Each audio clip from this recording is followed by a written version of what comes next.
Assalamualaikum. Waalaikumsalam warahmatullahi wabarakatuh. Mari kita bersolat terlebih dahulu Bapak.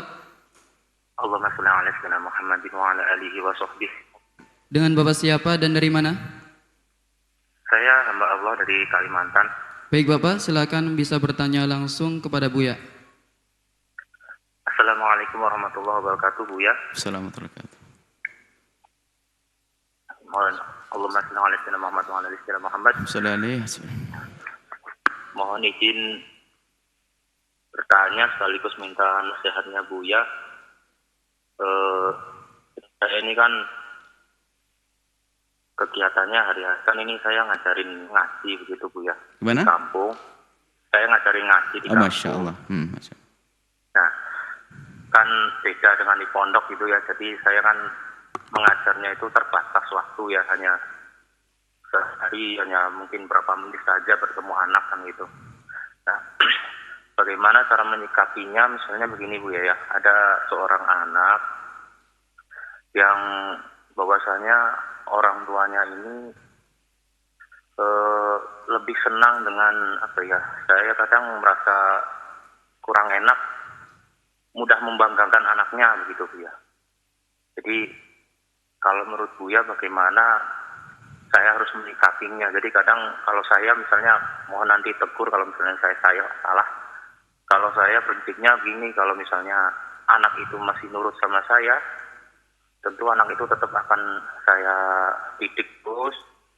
Kalau itu anak ya kok susah saya didik, itu kadang saya juga khawatir. Misalnya, jadi ada seorang tua misalnya, anaknya itu memang benar mengaji, tapi tujuannya itu bukan untuk Allah misalnya begitu loh Bu ya. Bagaimana cara menyikapinya? Jadi kadang untuk misalnya bangga kalau anak saya sudah khatam atau anak saya sudah pinter, nah begitu. Nah itu kita harus bagaimana menyikapinya Bu ya. Mohon nasihatnya. Terus ini sekarang Bu ya, misalnya ini ada di sini saya dari Kalimantan. Ini ada seseorang kalau misalnya di sini misalnya ya ingin bikin pondok gitu. Jadi saya ada dengan orang yang kan mungkin di daerah situ gitu, dan dia insya Allah mampu gitu. Kalau misalnya ya dia berkenan membangun pondok misalnya, apakah boleh saya berhubungan dengan Al-Bahjah ini kalau misalnya ada dari guru-gurunya? Nah itu gimana? Apakah nomor mana yang harus saya hubungi nanti misalnya berkenan dari pondok Al-Bahjah ini misalnya untuk dikirim guru ke sini gitu Bu ya. Itu saja, mohon nasihatnya Bu ya, dan mohon doanya Bu ya. Amin. Karena bagi saya kadang juga posisi begini kadang juga berat. Doakan saya mudah-mudahan saya bisa istiqomah dan saya diampuni dosanya oleh Allah dan dirahmati Allah. Amin. Baik, makasih. Itu saja, terima kasih Bu ya. Assalamualaikum warahmatullahi wabarakatuh. Assalamualaikum. Tugas Anda berat, subhanallah. Berjuang, mungkin Anda juga berjuang untuk mencari nafkah, pun Anda sempat menyisihkan waktu untuk mendidik umat Nabi Muhammad. Maka Anda ini istimewa. Dan memang orang-orang seperti Anda ini harus berbanyak. Dan itu yang mengagumkan di kampung-kampung itu orang, Masya Allah, kita menemukan ustadz-ustadz di kampung itu kerja sampai siang. Habis duhur itu langsung mandi, pergi ke madrasah ngajar. Subhanallah. Sebulan dikasih sabun. Allah. Ini kalau bukan wali nggak mampu begitu tuh. Dikasih sabun. Itu pun sabun bukan beliau mengharap, dianggap ini berkah santri. Allah, orang-orang kampung, madrasah dan madrasah didiyah di kampung luar biasa. Yang mengajari sholat, mengajari wudhu dan sebagainya.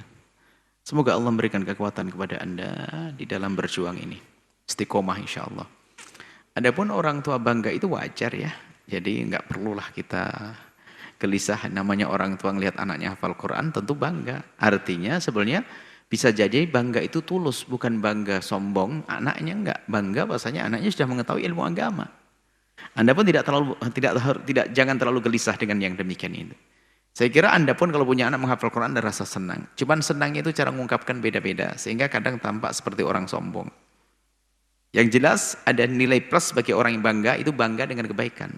Coba saja ada anaknya yang bisa begini, ada anaknya bisa joget pinter bangga, ada enggak? Ada. Maka kita lebih berhak untuk kita senang di saat anak kita bisa ngaji. Lebih pantas kita. Jadi Anda tidak usah terlalu gelisah dalam urusan ini. Teruskan Anda mengajar, cuman kami minta tambah jamnya. Yakin Allah akan nambah rezeki Anda. Tambah jam ngajar santri, percaya.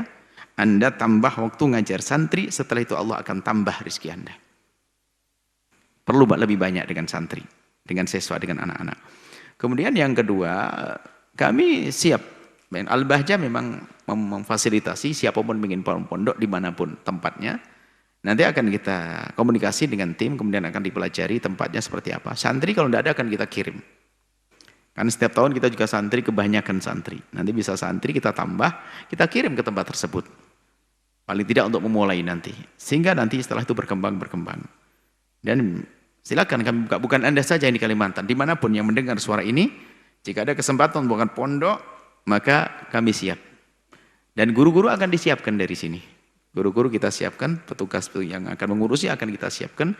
Cukup Anda siapkan fasilitas tempatnya, selesai nanti setelah itu. Dan semoga Allah memperbanyak program-program semacam ini. Ini penting dakwah itu. Kalau setiap hari kita buka madrasah pun masih kurang, karena begitu banyaknya umat di negeri ini ya. Semoga Allah milih Anda dan semua yang mendengar suara ini menjadi pejuang-pejuang baginda Nabi Sallallahu Alaihi Wasallam yang tulus dan ikhlas dan dimudahkan. Wallahu a'lam bishawab.